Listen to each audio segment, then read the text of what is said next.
Okay, here we go. Trying to get back to actually doing stuff regularly each Thursday night, like I originally said I would try to. So, anyone watching the recording after, you can probably skip the first minute or two as we just get in and actually set everything up, mute myself to start with, edit, remute, no, where do we want to go? Out here, over here, make sure it's monetized, yes, go to the control room, wait for it to load, load, load, there we go. Set that to live, that's live, everything's synced. So then we go over to the thing that causes the stream to stutter, that is Google Earth. If it feels like loading.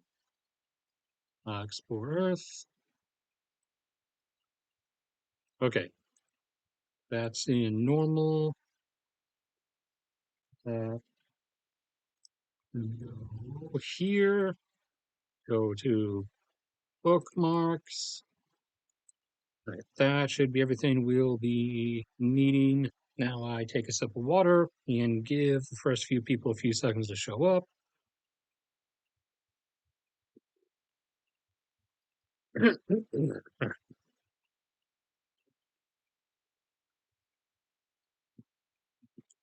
All right. So we have a fair deal of stuff, not that much actual battlefield stuff, as that has been as it has been and has stayed pretty stagnant. However, stuff internally within Russia is continuing its accelerationist phase of getting financially interesting.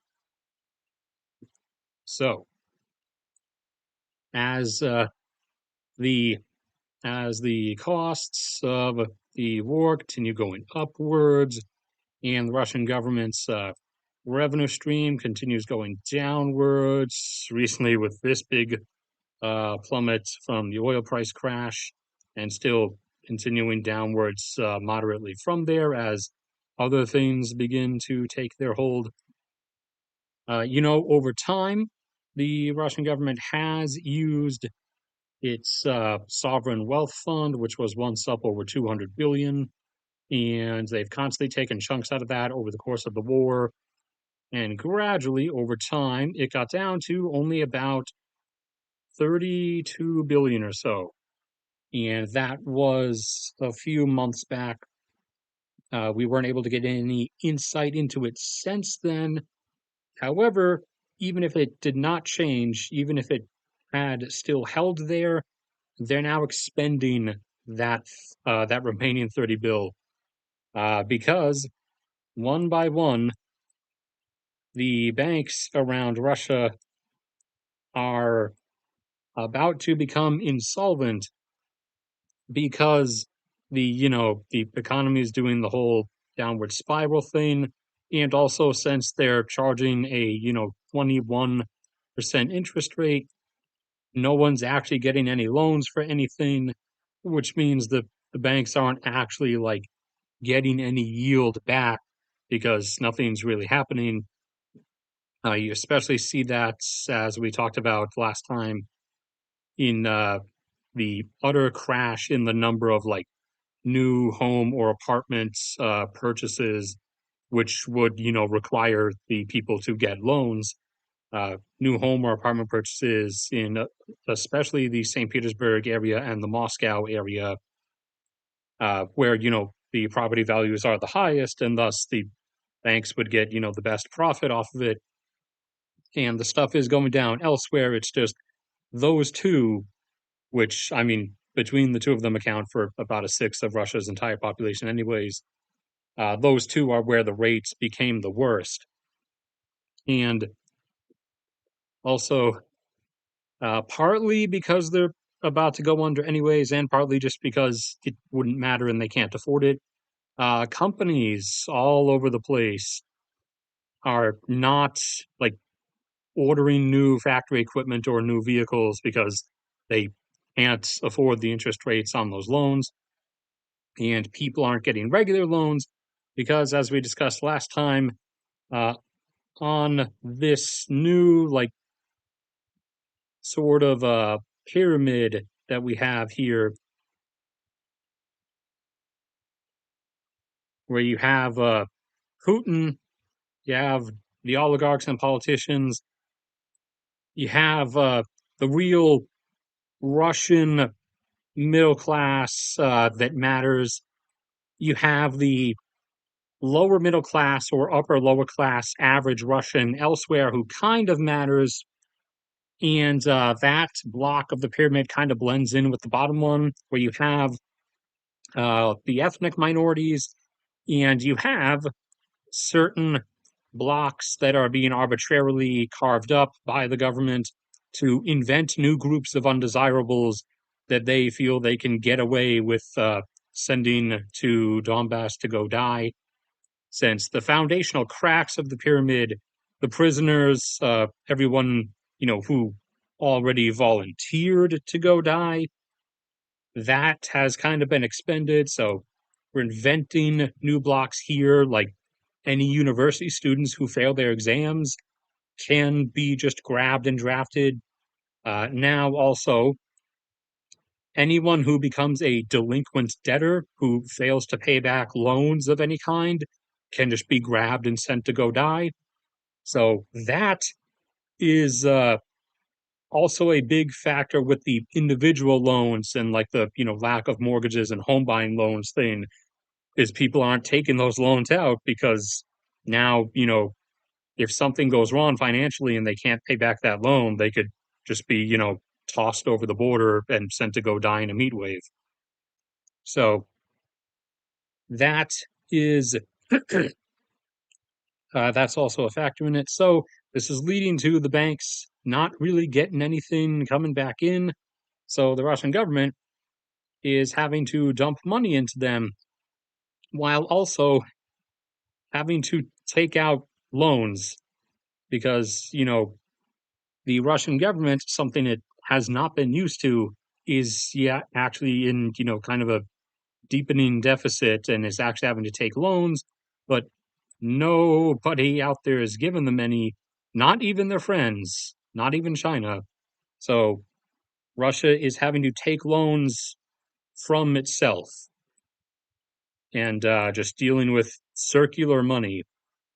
So the government is getting loans from the banks, and the banks don't really have the money on hand. So the government is also having to then give the money back to the banks so that they have money to give the government. And, along with this, the government is also like doing all their other like flywheel of spending over here. So this is not going to be the same amount that just stays in this cycle because a bunch of it is also going off into, being thrown away into the war and other expenditures. So more money still needs to like get added into this system, which is not happening or is happening at a increasingly declining rate because of how things are beginning to buckle, especially from the bank's perspective, from the angle of no one wanting to take any loans right now, businesses being unable to afford them, and individual people not wanting to take any because if they fail to pay them back, they could all be sent to die in Donbass. So now the Russian government, through the remaining 30 billion of the sovereign wealth fund into that cycle to keep the banks solvent so that the banks can keep loaning them money, a decent chunk of which the government will then have to give back to the banks so that they can keep this internalized cycle going while hoping somehow to come up with some means of making sure that either they get additional revenue somehow or money still comes into the banks from some other source within Russia, and they can keep this cycle going to some degree. Now, in light of that, They already increased taxes, like just general taxes, a year or two ago, and it was not very popular, especially in the economic state that their population is in. So they're trying other angles now. One of the new ones that they just threw out is they're going to, I don't know if they had one already and this is an addition, or whether there was none and this will, and thus 15% is the total number because such a tax didn't exist before. But uh, whether additional or first time implementation, the government is now putting out a 15% tax on electricity usage. So everyone in Russia uh, I don't know whether this is next month or 2 months from now or tomorrow, is about to see their electricity bills suddenly jump up by 15%. So that is mostly probably to try to get some additional revenue. Also, it also might be underhandedly trying to encourage a reduction in electricity use, since everything is kind of spiraling, and a lot of that also does include infrastructure and utility maintenance. So might also be trying to prod people into putting less strain on the Russian power grid, but a decent chunk is almost certainly actually wanting that money. And now also, this one, this one was a mockery. This one was like a joke that was made by commenters on social media in response to the 15% electricity use tax. People, Russians especially included, were commenting, well, uh, like what? Well, if you want us to live in the dark, why not also make us freeze to death in the cold too? Go ahead and tax and go ahead and add a big tax to our gas furnace bill. And so now, uh, I think it was 12%, or it wasn't finalized yet. Now the Russian government, I doubt in response to comments on Twitter, but now the Russian government says they're probably also going to add a 12% tax onto everybody's gas use too. So, you know, part of that for the sake of revenue, part of that may be underhandedly trying to slightly reduce internal domestic gas usage so that they can try to maybe squeeze out a little bit more to Turkey or to China, or they can conceal the fact that the oil and gas infrastructure is not really holding it together. So things are getting fun, and each ridiculous thing that the Russian citizens like post in response to the government adding some abrupt, sudden new tax on their ability to live, the government is now apparently responding by also then implementing that ridiculous thing into existence as well, because the money's got to come from somewhere, and it can't come from you know uh, taking the L and backing out of this whole failed adventure here. So that is becoming an interesting spiral of developments, along with a few others internally that I'll get to in a second after I sip some water. Algeria news. Uh, not anything that I've particularly heard of significant development.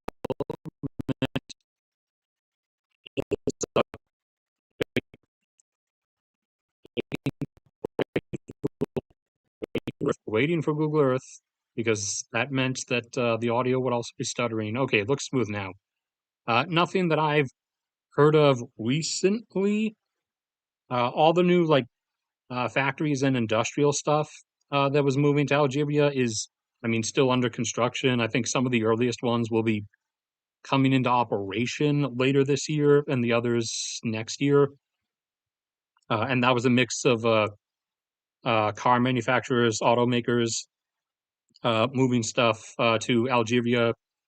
Some of which was stuff for the European market that used to be made in Russia. Other stuff is stuff for the African market that used to be made in South Africa until South Africa turned into South Africa over the last few years.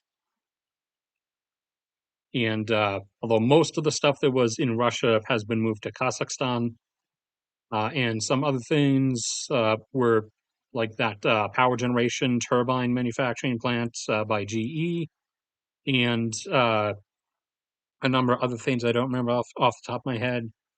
The only other, the only thing that's like recent is uh, the the activation of those expanded gas production projects, so that Algeria is no longer capping itself at 10. It now actually is up over 11 uh, as of as of last month. They're up to, or sorry, as of the month before that, they're up to 11.1 billion cubic feet per day.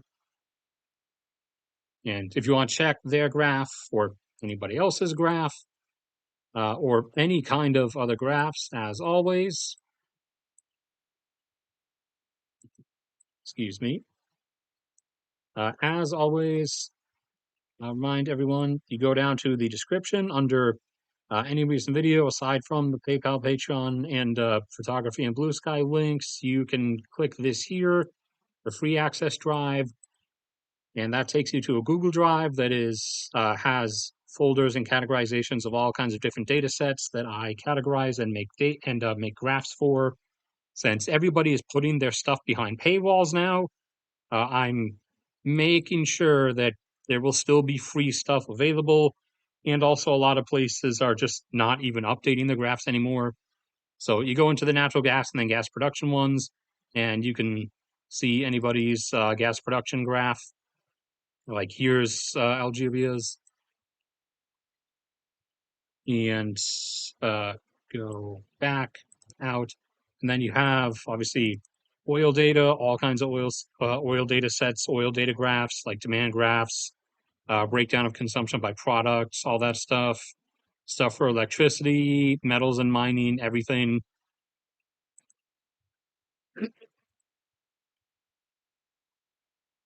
Oh yeah, I forgot this one also, as construction as the construction industry, along with the real estate industry in Russia, continues to face its nosedive out of existence.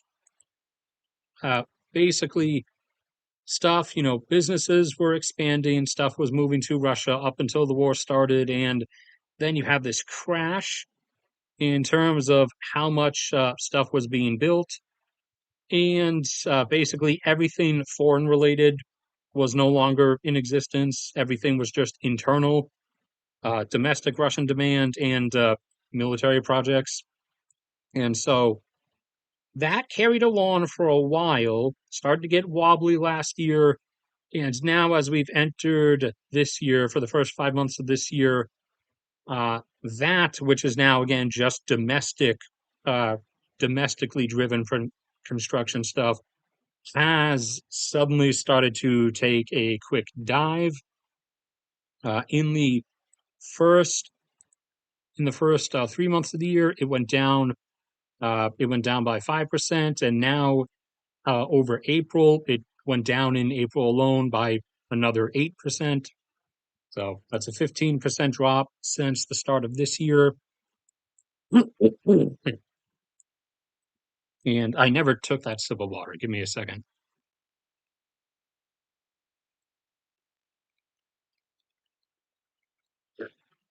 Yeah.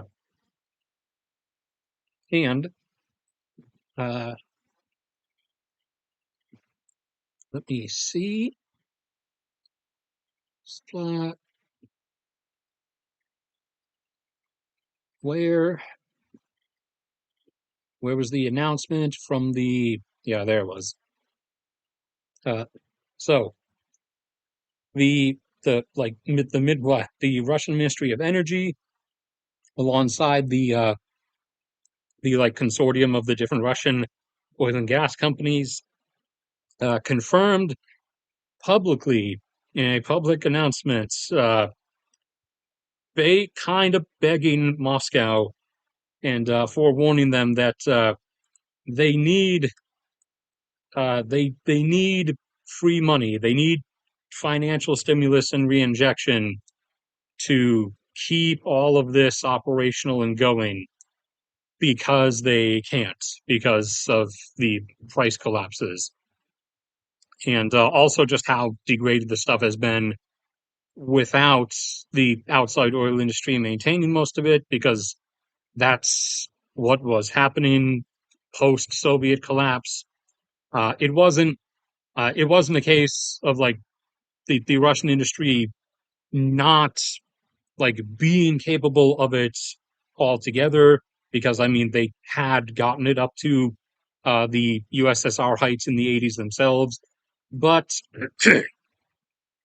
uh, post post collapse, when the outside industries, especially like Equinor from Norway, came in and helped recover everything, the Russian oil companies then, as you went forward through the 2000s and onward, they they kind of they kind of just let the outside companies continuously do most of the work, so that they didn't have to like spend the expenditures on doing so, and so they didn't have to like develop new stuff or have to pay to order equipment. So they were doing that, and there was a like somewhat secret but not so secret arrangement that they would let they would let they let the outside industry like keep the percentage deals, and as long as they would alongside the Russian oil industries constantly tell Moscow that it was the Russian oil companies that were actually doing the stuff.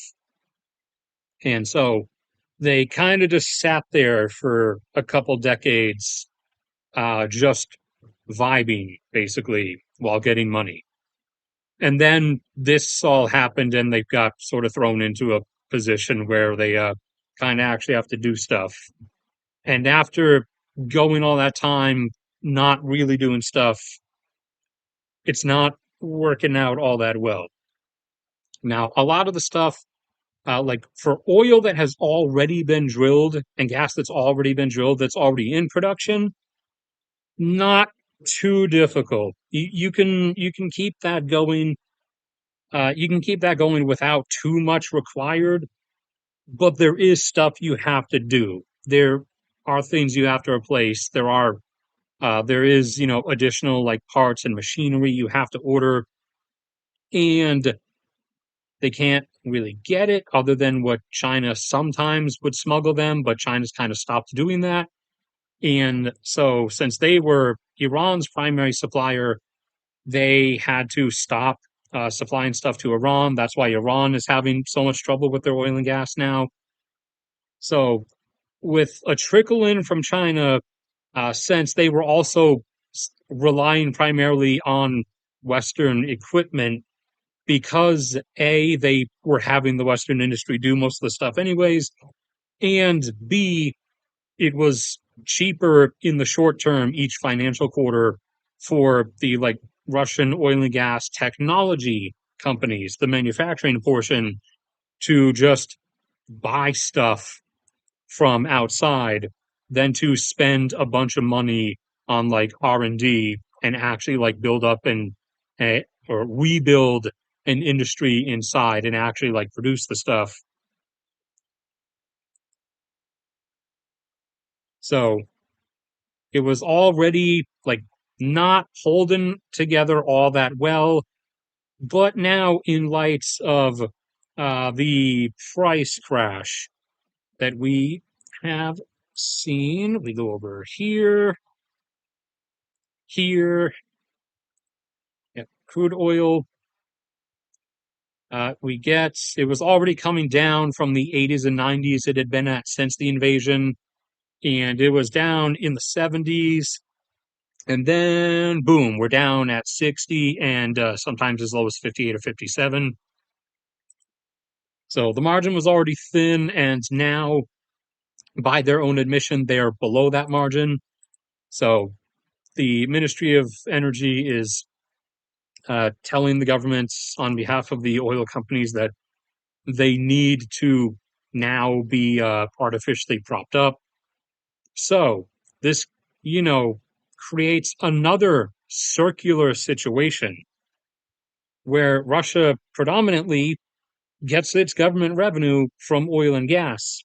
However, the oil and gas companies are now negative. They are now losing money. So the Russian government has to expend money to keep the oil companies up so that they can tax money from the oil companies that are losing money. So it's always a circle. The Illuminati bros were wrong from the beginning. It is always a circle. It's not a triangle. I believe that was most of it. There might be some other stuff. There might be some other stuff, and I'm forgetting. Other other than inside, within Russia, not shot down over the battlefield, just inside. They have over the past couple weeks lost another couple helicopters and planes, military helicopters and planes, due to increasingly degrading maintenance ability. So they're just dropping out of the sky at random. But I think that was the only other thing. And then we come down here to everybody's favorite place, the Middle East. So, uh, where was he? Where was the there's one of the things of one of the crashes.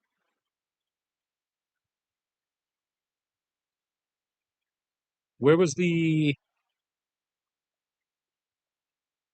Oh, we already did cover that last time. I forgot. But just a quick recap. So Benjamin says, or just publicly, declared, stopped like trying to act like this wasn't the case. Uh, Over a week ago, he publicly, to the Israeli public and the whole world, obviously, uh, admitted that, yeah, they are just going to occupy and annex the entirety of Gaza. So that's not a secret anymore for anyone who thought it was a secret or somehow thought that wasn't actually the intention. Now, this isn't going to happen quickly because he he needs this to drag on as long as possible because he needs multiple angles to keep going.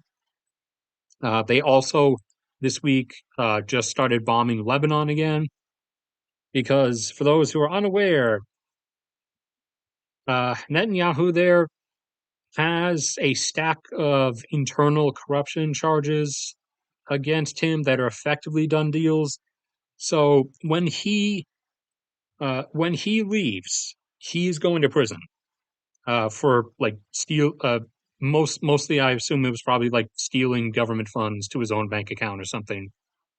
So he has been extending all the stuff that's been happening for as long as possible, like launching the invasion of and expansion of the buffer zone in Syria, and even saying that he intends to push that further at some point. and now re-entering Gaza for the third time because he needs to keep this going indefinitely. Since as long as there is some situation like this going on, Israel is technically in a state of emergency. And according to their constitution, while in a state of emergency, he, the president, is immune from prosecution. So, as long as he, keeps some kind of spiraling fire burning throughout the region and keeps Israel directly involved in it, he gets to avoid going to prison. So, although the Israeli military strategic command does also want to do all of these things for strategic reasons, like they want to get rid of Hamas and just want to get rid of the Palestinians altogether. They obviously wanted to get rid of Hezbollah and the Assad government, and also the proxy groups of Iran within Syria, and they also want to keep bombing the Houthis. So the Israeli Strategic Command also does want to do these things. They just want to do it for strategic reasons, whereas Netanyahu wants to keep the whole thing spiraling just because he wants to stay out of prison. And now we're heading for the big one, maybe. As I've said before, or as I said last time, the U.S. has backed out and has said that we won't participate in strikes on Iran, at least as of the moment. But the current U.S. administration has waffled and done multiple 180s regarding this. So our position could apparently just instantaneously flip around and suddenly say, actually, yes, we will be joining in. But the IDF is just going for it. We watched them last week. We saw that they were already getting munition staging ready at their air bases, so that like airliners coming into an airport, dumping off their passengers and then taking on new ones and then leaving in just half an hour, a quick turnaround time. They have already been setting things up so that they can have their aircraft go, make strikes, land again, switch out pilots, and load up new munitions in like a few minutes, and then take right back off again for a quick, airline-esque turnaround time. So they're setting up for that. Plus, also remember last year they took out all the early warning radar stuff in Syria and eastern Iraq, or western Iraq rather, operated by Iran's proxy groups that was meant to warn Iran that an Israeli attack was coming if one were to happen. Now, granted, like I said at the time, if it was only going to be something small and they were just going to use the F-35s, they wouldn't need to take out those radars because the 35s are invisible. They've proven that before. They've passed over those radars and they saw nothing. They got into Iran and bombed stuff, and Iran saw nothing. So taking out all that stuff and taking out the various air defense infrastructure along the Iranian border in the strikes back during spring of last year, that was indicative that they intend to do something much larger, which would require, instead of just using a couple dozen F-35s, it would require them using their, 300, their assortment of 300 F-15s and F-16s, which are not invisible to radar, they're visible. So them taking out all that stuff is kind of clearly indicative that they intend to do something large. And I mean, they'll have to deliver a lot of payload. If the aim is again taking out the Iranian nuclear sites, a lot of those are buried underground and deep under mountains. Although they did say they will be striking like regular military stuff also, but the nuclear stuff is the primary target. And last night he ordered them onto like ready alertness uh, to to be standing by, and they're in a state where as soon as the decision is made, they could begin stuff within like just a couple hours. So this has us in the U.S., or has Trump rather, kind of finger wagging and panicking over this, like constantly trying to tell Netanyahu, no, no, no, don't be a bad boy, because uh, we don't want them to start this, because if Iran actually decides to make anything out of it, even though they don't really have the capacity, uh, but if they do, then we're going to suffer some costs for it.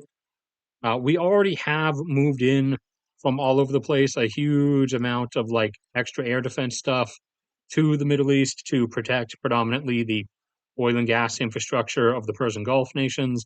Since Iran said if Israel does anything to them, then they're going to launch ballistic missile strikes at everybody's oil and gas infrastructure. So we moved a whole bunch of stuff in to counter that if that happens. But uh, some stuff inevitably will still get through.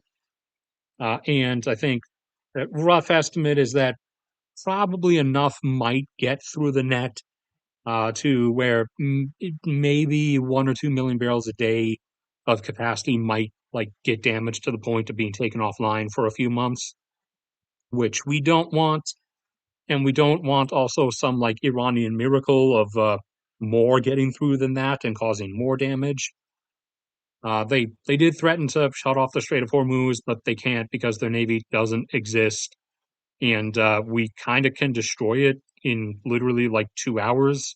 We did that before. That was a thing back in the 80s or the 70s. So, but if the IDF does start this up, one way or another, we're going to kind of just forcibly be dragged in, and the current administration does not want that. The U.S. like strategic decision making apparatus, whoever that's actually composed of, does and doesn't at the same time. Like long term, destroying Iran as it currently exists would be strategically beneficial, but probably Strategic Command would like to see Iran start to fold under lessening oil and gas revenue a bit first, and see them like maybe expend a few hundred more of their missile arsenal a few times in Israel's direction before like really starting something up, so that they're left with not that much to really throw at the Persian Gulf nations, and the whole global energy supply thing risk becomes less. But we're probably just going to get dragged into it because the IDF's just going to do it anyways. They have already done everything that for those who think that they Israel like just answers to the U.S. government for some reason. That's not really the case. That was the case in the past, kind of, because in the past they kind of had to, but now they're just doing whatever. Uh, Primarily on Netanyahu's part again, because he has to keep some kind of emergency going so he can stay out of prison. Also, Israeli Strategic Command wants all of these aspects eliminated. We told them, to not do Gaza, but they did anyways. We were also telling them, please don't do Lebanon. They did anyways. We told them not to invade southwestern Syria, but they did it anyways. Also told them not to bomb a bunch of stuff in western Iraq. They also did that anyways. And one of the two times that they struck Iran last year, we also were telling them, hey, don't do that, and they also did that anyways. So uh, Israel does not care. They're not going to be listening to anyone's like no no bad boy finger wagging, please don't do that, please. So this is coming one way or another.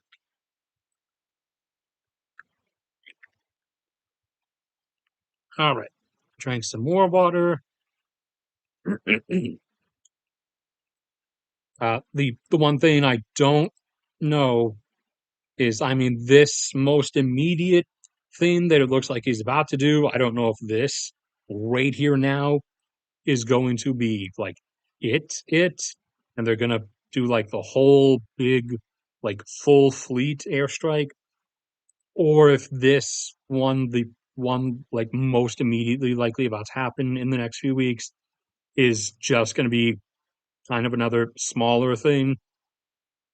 Uh, and then there's the 50-50 as usual coin toss of either way, whether Iran actually does back up its threat, because they are on a 6v2, a 6v2 record of actually backing up threats, at least so far, because they have constantly threatened to, like, launch ballistic missile waves at this person or at that person over there.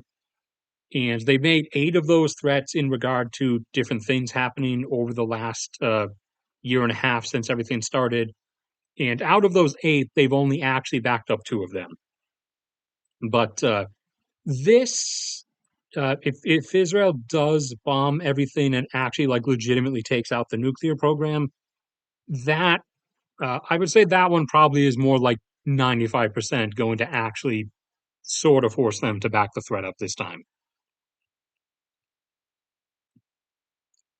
All right.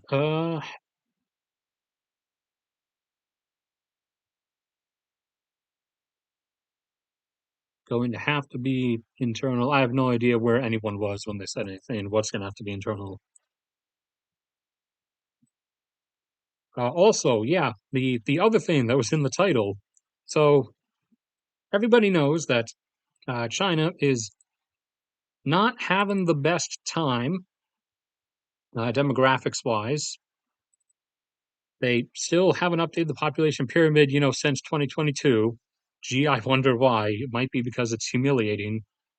Just look at the size of that sudden drop indent at the bottom there. That is from their, where are they? China. Yeah, that's coming about from their abrupt further collapse down here, and potentially just because of, I guess, it was a year of the dragon event, and people who still people who still like follow traditions and superstitions in China usually like are more likely to get pregnant during that. So I guess it was either last year or 2023 on the Chinese calendar was the year of the dragon. So that caused a sudden upward blip, which, I mean, you can see, you can actually see them, you can see others in the past. So like dense upwards if you follow the line where it suddenly goes up for like 1 year. So this might have been that. They bounced back up from 0.96 up to a flat 1 children per woman.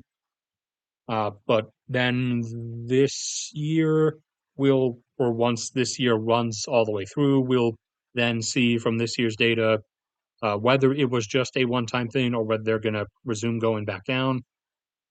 But because of this, and since they're, and you can find these graphs in the Drive folder as well, and since their population is already heading down and is going to be doing this and heading down towards likely less than 600 million by the time we hit 2075, new, I guess maybe you could say, scandal has emerged recently. And apparently, China is, as if they are a product, China is importing babies from Pakistan as a lot of the population of Pakistan is still despondently poor, and uh, plenty of couples are willing to sell their newborn baby for a fistful of cash. And those babies are ending up in the hands of parents or want to be parents in China. So uh, there's a new funnel. Economic there's a new economic conveyor belt going of China importing Pakistani babies apparently as some new like not even half baked like quarter baked or 1/8 grain baked idea of like somewhat percentage wise trying to counter their whole population collapse issue. So I am really interested to see if that A keeps going, but also starts up like from other places. Like, are they going to start importing Bangladeshi babies? They're going to import babies from Myanmar, or are they? I don't know. Are they going to import Ethiopian children? How's this all gonna keep going? Or is this a really like is this a really slim chance like one time illicit market kind of thing?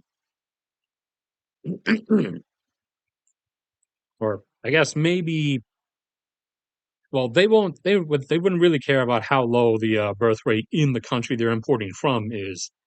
So I mean I guess if they also wanted to keep it like Asian, they could import from the Philippines or import babies from Indonesia, even though those two are under a fertility rate of 2 themselves and are both heading down towards 1.5. They likely, if this is going to become a like, or I guess they could also import from like, Uzbekistan and Kyrgyzstan and stuff. But the one they probably would not let their citizens import children from would be India because that would piss India off, and they already have the whole water issue thing. Although India has clearly chosen war with Pakistan and redirection of the Indus River as the water solution choice it's going to go with, China wouldn't want to potentially stoke any of that.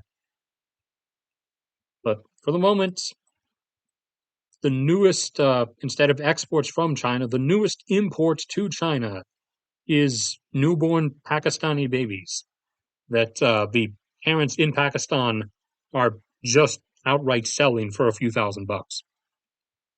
That is a that is an actual thing that is happening right now.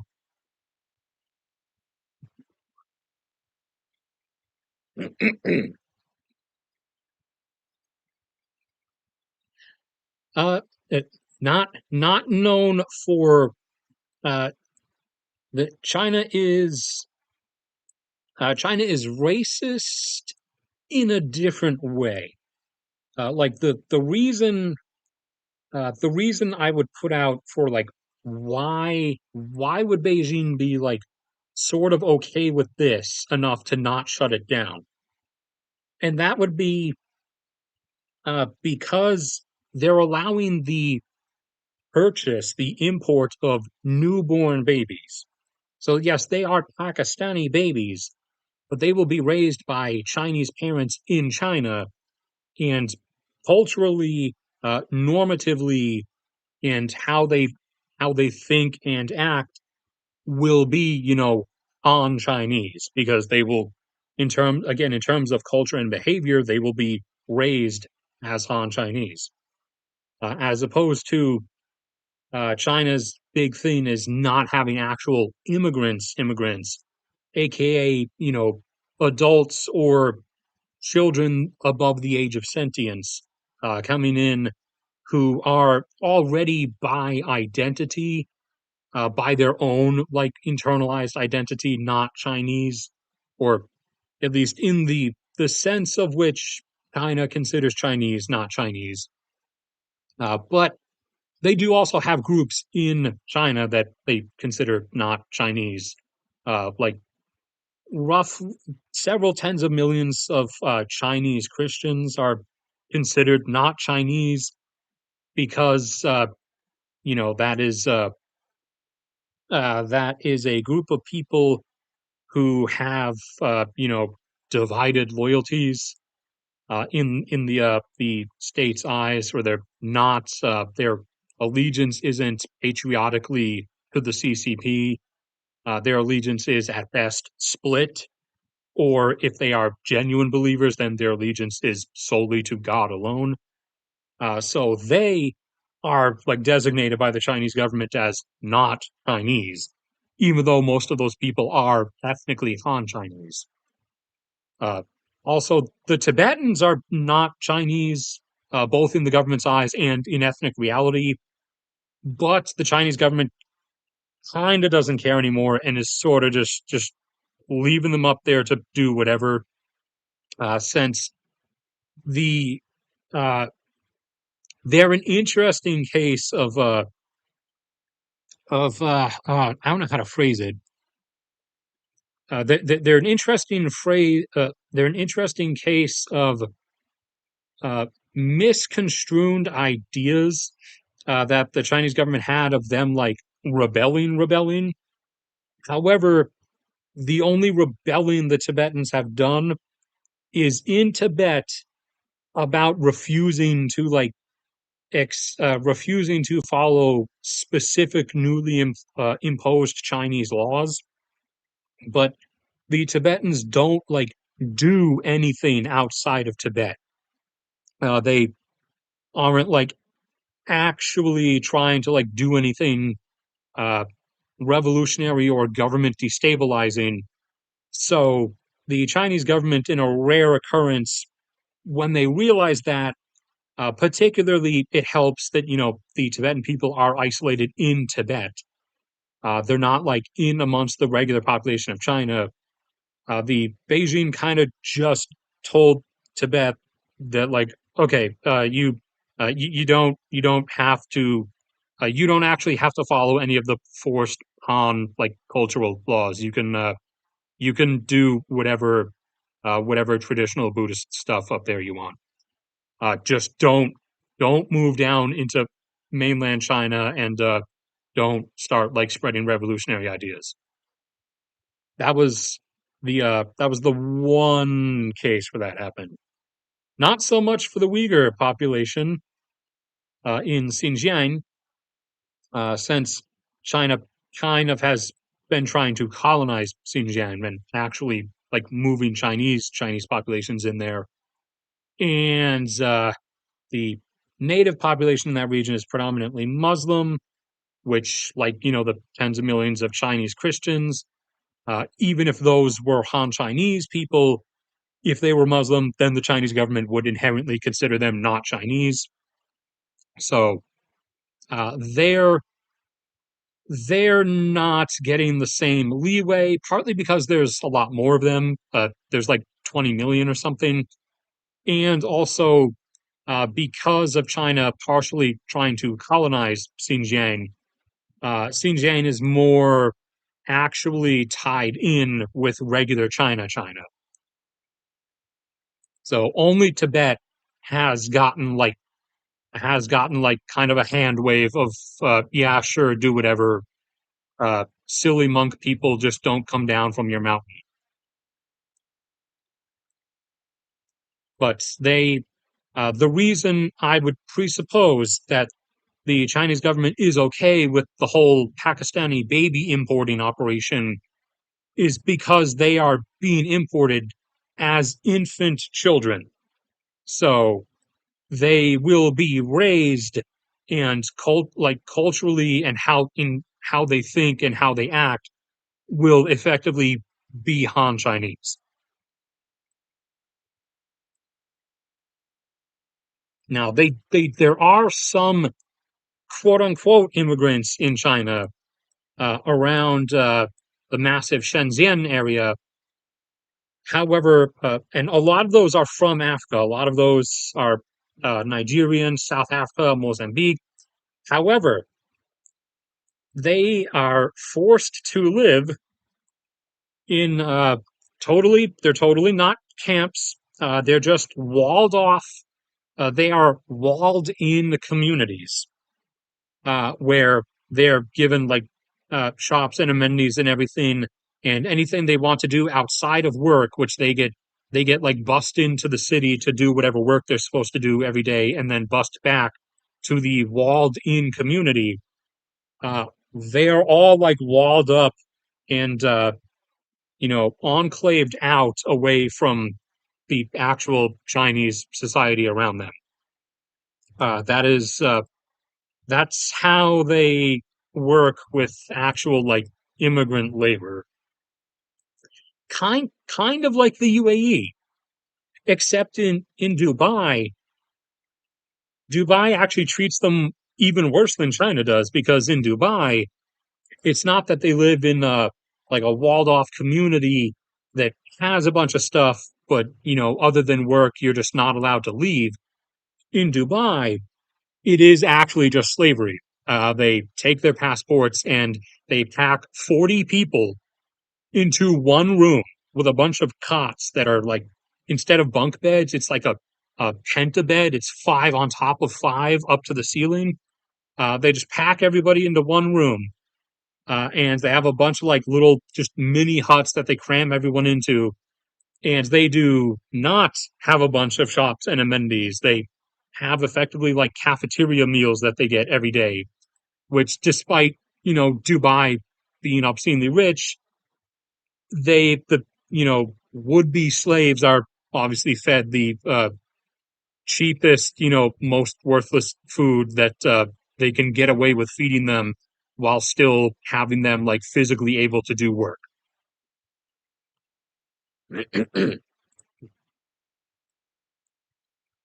All right. Another sip of water, then let me check chat, and this might be over.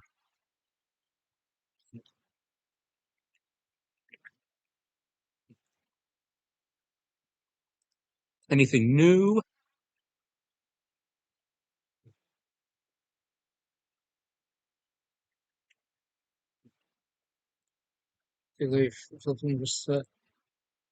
Uh, the Philippines, yes, the Philippines is one place that they pull them in from. Like most of the work, actual work, especially physical labor, being done in most of the Persian Gulf countries, except Iraq. Iraqis are the ones actually doing work in Iraq.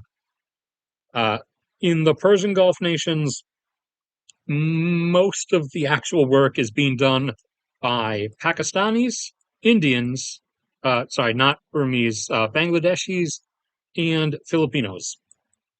They're all brought in, and they do not get to leave because they're effectively, in some places, they're actually trapped. Like in Dubai, they are actually slaves. That they will never leave. There are people working there that have been there for like 20 years now, and they're not leaving. Uh, in some of the others, like Qatar and Saudi Arabia, you do get to leave. However, it's basically like serving in a military. Uh, you have to sign on for, I think in present day it's like 5-year contracts, and you live in something in Saudi Arabia. At least I know it's something similar to what China does with like a walled in community, because they don't want you impurifying their pure Islamic culture, even though the Saudi government does that themselves, because they constantly like flaunt money and stuff, and don't follow the tenets of Islam. Since so many of the many Saudi princes, because that family is a large extended family, constantly like take photos with like nearly naked stripper models on runways that they like do arm in arm photos with like stripper runway models in front of their giant double decker Airbus A380 that they bought for themselves as their own personal travel jet. So, Saudi government really, really following the tenets of Islam, and the the Emirati government in Dubai, really, really doing a good job there. But in Saudi Arabia and Qatar, uh, you do get to go home after you do the 5 years. If you try to leave before that, you are not allowed to. Uh, this this is why there are not really that many, other than like businessmen and white collar workers. There's not that many workers from, like, say, Europe or Korea or Japan there anymore, because during the 90s and 2000s we learned that lesson. Like, uh, during one wave of needing a bunch of like medical personnel, Saudi Arabia was importing a bunch of like nurses and doctors from Ireland, and they got there and they found out, at the time it was only a 2 year contract. They got there, didn't like how oppressively confined everything was, and they wanted to leave. And then they found out that no, you don't get to leave until the 2 years are up. So now, no one from Europe, no one from the US, Canada, Australia, Japan, Korea, none of us are really going there anymore. I wonder why. At least as like workers. Uh, Businessmen, white collar stuff, and obviously tourists, yeah, everybody's still going there, because that's not labor. That's about either spending money or making money by spending money or by gambling money, which is also, I think, against Islam technically, but it's there anyways, because no one actually like follows their own stuff anymore. Everything only exists at speech value, not even face value. Uh, am I forgetting anything? Am I forgetting anything? I do not think so. Oh, yeah, there was one other thing. So, since some of the French voter base is kind of getting a bit fashy, and a bit, want to share a bed with Putin. Uh, France has the French military and government have gotten a workaround for giving French stuff to Ukraine, especially like the Césaire howitzer artillery piece. So they have licensed out an additional manufacturing facility that is now operating in the Czech Republic, and the Czechs, uh, like the Czechs, like the Poles, and like the Baltics. The Czechs are one of the aggressively crush Russia crowd. So the Czech Republic will have no qualms about churning out Caesars as fast as they can and then sending them right across that border. So the French government managed to find itself a workaround uh, to avoid any uppity far right voting swings about supplying French stuff to Ukraine directly, and some others are, I believe, with some German weapon systems and some British ones. Some others are starting to take a similar approach with manufacturing things being built in Poland, because Polska is all about planting the fist where it belongs. So, and they are that is it's still being funded by those governments, but it's not being directly given. So that's a workaround, and not because they don't want to, but because South Korea uh, would have to go through like a legal rework of how their constitution is written. They've been covertly and third party wise giving systems to Ukraine the entire time, but since they were already entering this partnership with Poland anyways, uh, they've now they've now expanded that and sped it up so that Poland now the tank factory in particular just started up, but also several other ones are getting near completion, like armored vehicles and some missile systems. Poland will also be like free reign licensed to churn out as many South Korean designed weapon systems as it feels like, and those will then be getting planted in the face of where they're inevitably meant to be.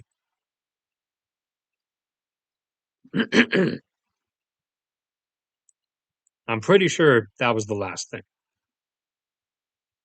I don't remember anything for Central Asia. I don't remember anything particularly big for India.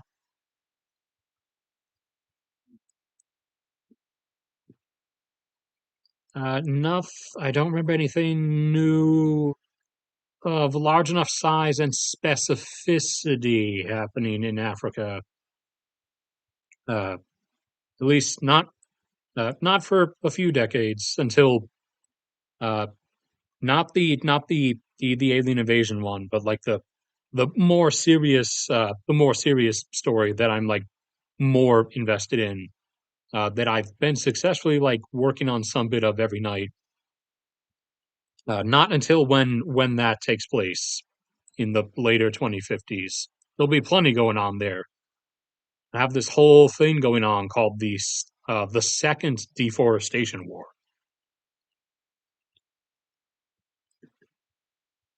But I think that's going to be it then. Unless anybody else had anything else.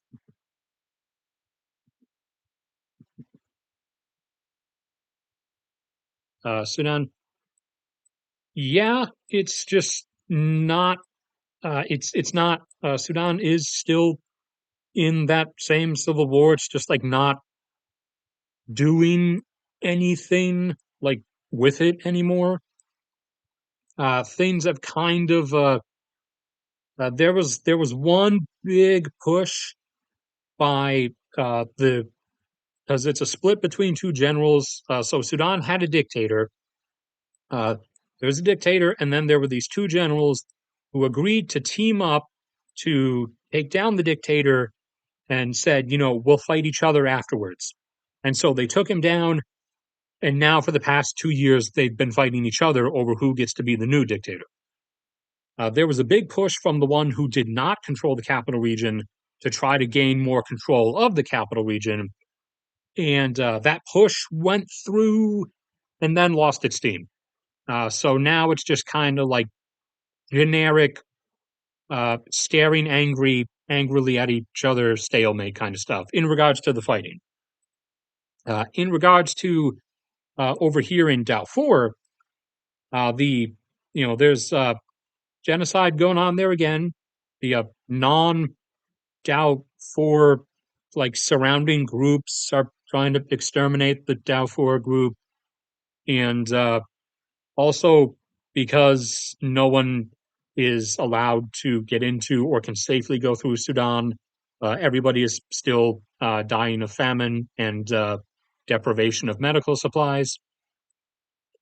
No, no updated number estimates. The only best guess we have at the moment is that as of the start of this year, or as of the end of last year, after about 1.5 years of the civil war going on, Death total death toll from everything combined was somewhere around 500,000 over the course of that 1 year and a half leading up to the start of this year. No, but no like significant detailed updates coming out of there since then.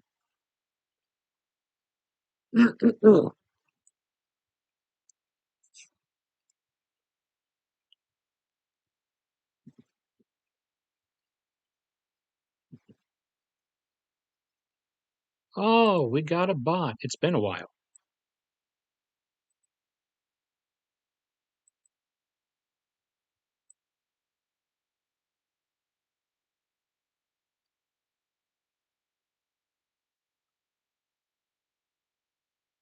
Uh, yeah, that's probably gonna be it then. Other than I might, even though it will usually cause everybody to leave, I might next time, unless there's too much like legitimate stuff to talk about, I might next time actually go into some details about what remains, which is the name of the story that at least starts in 2059 in a a non technically it is fiction, but it's a non like it's a non-genre, non-fictionalized fiction story in that the 2059 and then 2060, 2061, etc. That that this story, this novel takes place in is not like some alternate universe. It's not a like X, Y, and Z like extreme thing happened or like yellow.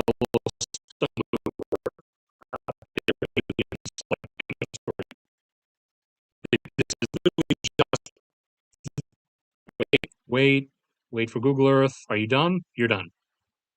It's literally just the best portrayal of the best portrayal I could try to give of the realistically most likely 2059 or 2060 that you will actually end up living in.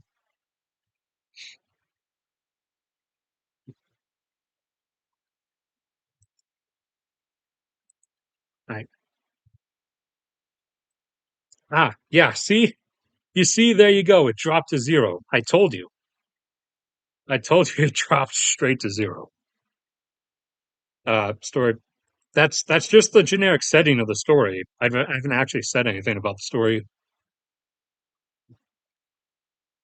but since we dropped to zero anyways, yeah, I guess that's where I'll call it off here.